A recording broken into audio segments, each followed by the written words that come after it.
Saludos. En este espacio queremos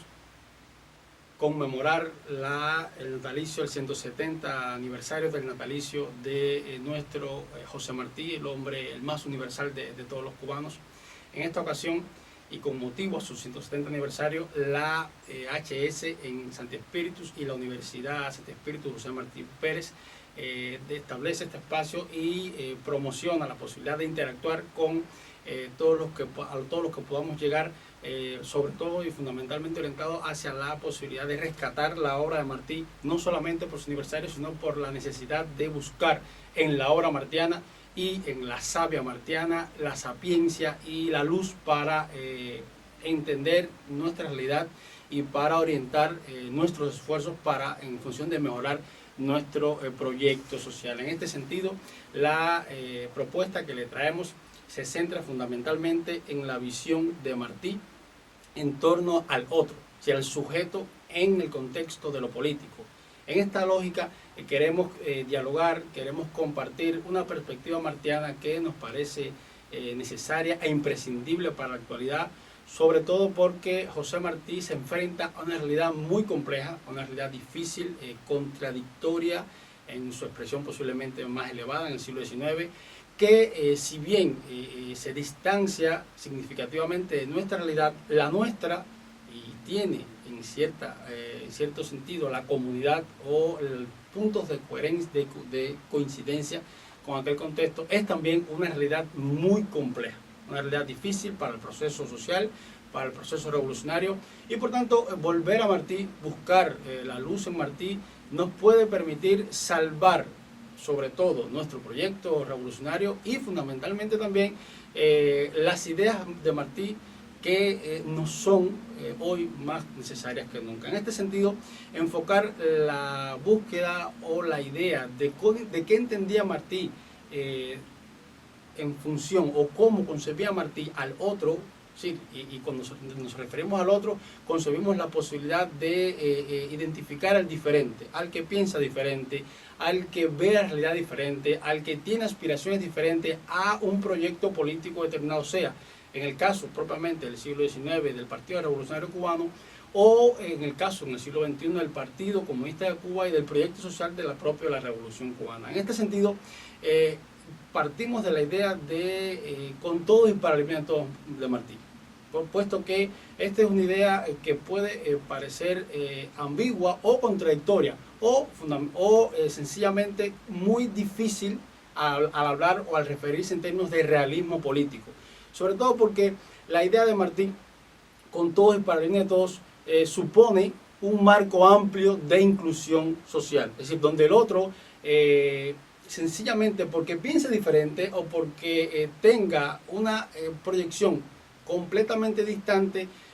sencillamente en el realismo político es objeto de exclusión social. Y esto es funcional para toda la política. Es decir, no hay política desde Aristóteles hasta Martí que asuma la posibilidad del otro en una concepción de radicalidad política y de realismo político a partir de integrar intereses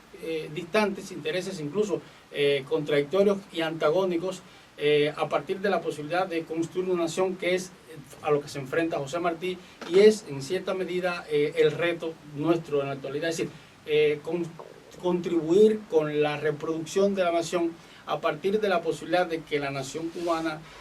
constituya no solamente un referente histórico, es decir, hacia atrás de lo que ha pasado hasta entonces, sino a partir y sobre todo de buscar referentes comunes hoy que puedan renovar nuestra nación y que puedan reconstruir en el proceso propio de transformación política y social que vive hoy Cuba, la nacionalidad cubana, y que pueda actualizar la nación desde referentes propios y referentes asumidos, pero en el que todos tengamos la posibilidad de participar, de incorporarnos, de ser parte del proceso de la nacionalidad hoy en Cuba. En esta lógica, prefiero y utilizo un fragmento de la obra martiana del texto El Partido Revolucionario Cubano. Y me refiero fundamentalmente a cómo ve Martí el adversario político. Es decir, asumo que en un proceso de radicalidad extrema el otro es el adversario, ¿sí? Es decir, el otro es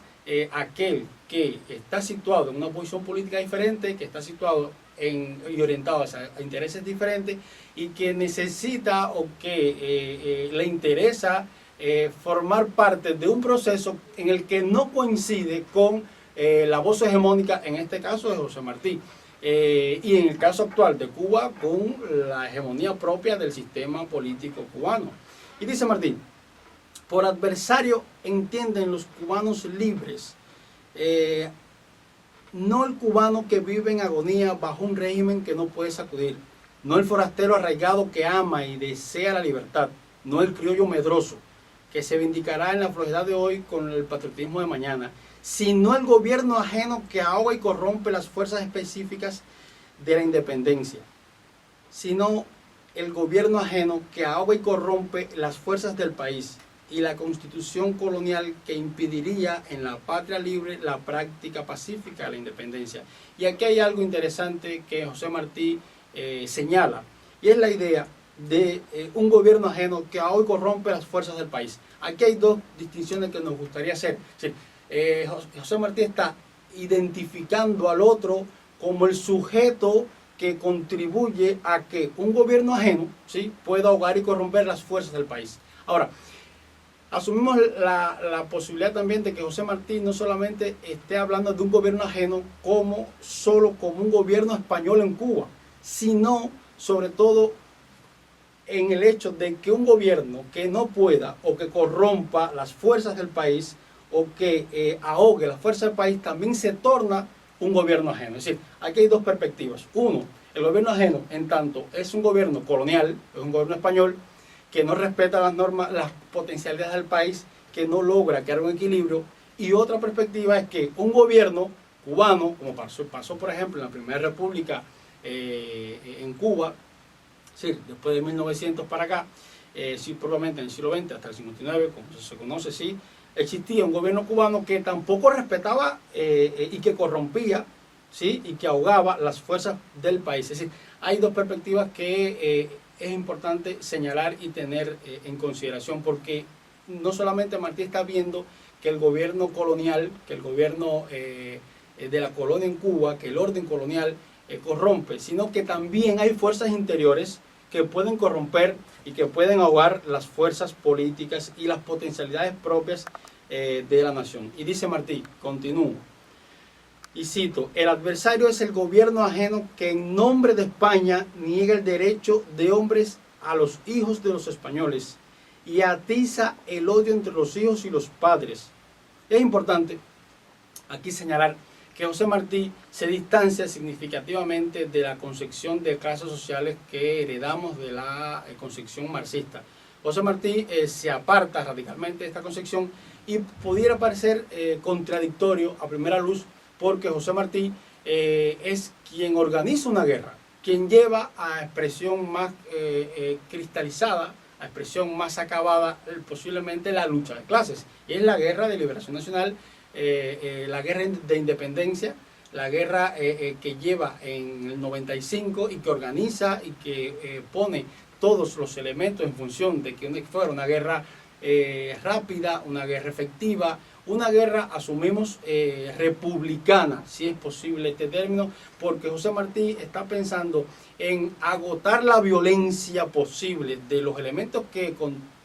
componen el país en el propio hecho de la guerra, para evitar luego la violencia en la república. Por eso es que incluso Martí utiliza el término de una guerra piadosa, porque José Martí, y es importante señalar este asunto, no está concibiendo una guerra entre odios, y es importante señalar este asunto porque José Martí ubica como adversario político al orden colonial, ubica como adversario político la lógica, la hegemonía, el despliegue de un poder que no viabiliza la vida republicana en Cuba. Y este poder, sencillamente, José Martí lo ubica como adversario que no personaliza. Y es importante señalar esto: Martí no está personalizando al adversario, no es el español, ¿sí? No es el negro, no es el inglés, no es el anarquista, no es el marxista, no es el sindicalista. Es decir, son elementos y son actores que construyen y que constituyen el mapa político del siglo XIX cubano, y que forma la diversidad del sujeto político, el sujeto popular, porque eran obreros, eran tabacaleros, eran esclavos, pero eran también en ese marco amplio, diverso, eran también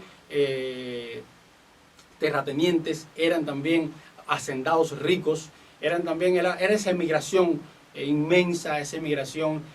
rica, diversa, que quería una Cuba libre, quería una Cuba independiente. Y es interesante el hecho de que Martí funda un partido único, pero un partido único que diera la posibilidad a toda la justicia social posible, que diera la posibilidad a toda la independencia posible y que diera la posibilidad a toda la libertad posible. Es decir, Martí está pensando en un partido que fuera el partido de la República, que fuera el partido que viabilizara, que construyera la República a partir de justicia, de independencia y de libertad. Y es importante estos tres elementos porque constituyen posiblemente la base esencial del pensamiento político martiano y de la filosofía política que él incorpora a la tradición de pensamiento cubano en el siglo XIX y que nosotros le damos para seguir construyendo nuestro proceso político revolucionario. En este sentido, Martí está ubicando al otro como un adversario, y en este caso, al menos en la obra del partido, el Partido Revolucionario Cubano no asume al otro como un enemigo, sino como un adversario que está constituido por un orden político y no por un hombre. Y es sencillo, José Martí se distancia del hecho de asumir al español, al hombre, como un enemigo político, como un enemigo total, al que debe odiarse, porque es su papá. La genialidad es que él se enfrenta a la condición de español de su propio padre, a quien amaba de forma extraordinaria. De hecho, a José Martí no lo toca tanto en su presidio las cadenas o las llagas o la propia enfermedad que le produce luego el presidio, como las lágrimas del papá al verlo en el proceso del presidio, al verlo en el hecho, en el acto del presidio. Y son estas lágrimas que él rememora, las lágrimas propias que desgarran a Martí por el amor infinito que tenía su padre y por la percepción que tenía del padre, que era un hombre español. Es decir, Martí está distinguiendo el hombre, la condición humana, la dignidad del hombre, porque Martí descubre y Martí señala el hecho de que la república que no era posible en España, los cubanos teníamos que hacerla posible, y teníamos que hacerla posible en Cuba, que era una república esencialmente que se sostuviera sobre la justicia, la independencia y la libertad. Esos tres elementos van a construir de forma general la propuesta política de José Martí, y para ello él asume al otro a partir de la posibilidad que tiene el otro de incorporar y de brindar para enriquecer su proyecto de república. En este sentido, Martí critica, fustiga el anarquismo, ¿sí? La anarquía como proceso y como movimiento político. Él critica radicalmente la anarquía. Sin embargo, dentro del Partido Revolucionario Cubano hay anarquistas, ¿sí? Incluso el trato que él le da a los anexionistas, él no se distancia radicalmente de los anexionistas y ve el anexionismo como un proceso transitorio, como un proceso en el que hay que superar, y como un proceso que el propio sujeto anarquista tiene que asumir o ver la posibilidad de encontrar lo que busca en el anarquismo en la propuesta de república que José Martí está concibiendo, y en ese proceso reconoce al otro como un ser activo, como un ser que tiene la capacidad de enriquecer la república. Es radical con todo aquel que no aspira, con todo aquel que no defiende la posibilidad de desplegar y de construir una república con todos y para el bien de todos, sostenida fundamentalmente en la justicia social, en la independencia y en la libertad. Estas bases fundamentales constituyen podríamos asumir un criterio de selectividad para construir el Partido Revolucionario Cubano, y sobre todo para construir en un sentido de cubanía, porque José Martí está identificando estos elementos políticos con lo cubano. Por eso es que dice que el Partido Revolucionario Cubano es un partido esencialmente del pueblo, es un partido inclusivo, es un partido, podríamos asumir hoy, de masas, siempre y cuando la proyección política de este sujeto, incluso cuando fuera parte de otra corriente política, defendiera la libertad, la justicia y la soberanía nacional. Hasta aquí es la propuesta que le traemos para homenajear la obra de José Martí en este su 170 aniversario. Muchas gracias.